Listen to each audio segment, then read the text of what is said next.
একসাথে 18টি স্যাটেলাইট মহাকাশে পাঠালো চীন।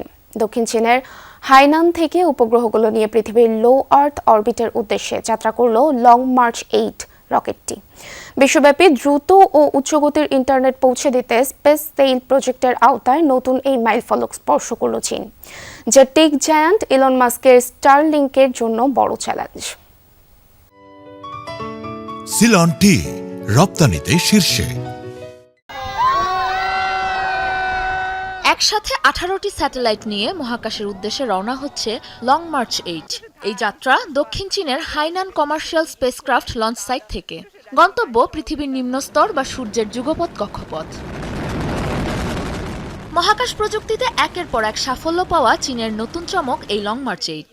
মূলত চীনের নিজস্ব internet satellite mega constellation space সেলের অংশ এই নতুন ব্যবস্থা। স্পেস সেল প্রকল্পের আওতায় লো আর্থ অরবিটে স্থাপন করা হবে হাজার হাজার স্যাটেলাইট, যার মাধ্যমে বিশ্বব্যাপী দেওয়া হবে উচ্চ ও দ্রুতগতির ইন্টারনেট সেবা। টেক জায়ান্ট ইলন মাস্কের স্টারলিংকের মতো মেগা প্রজেক্টকে টেক্কা দিতেই নতুন এই মহাকাশ প্রযুক্তি সামনে নিয়ে এলো চীন।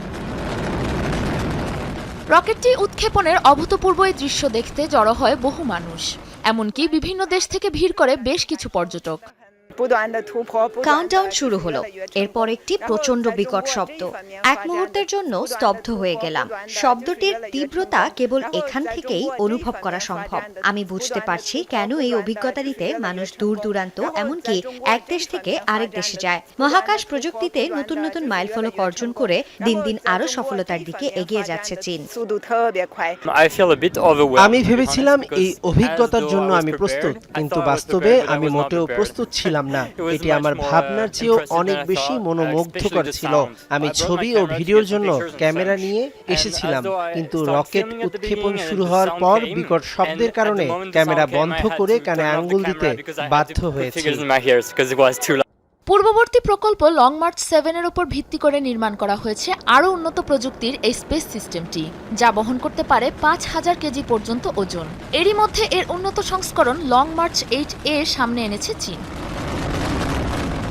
সাবরিনা নুসরাত, যমুনা নিউজ।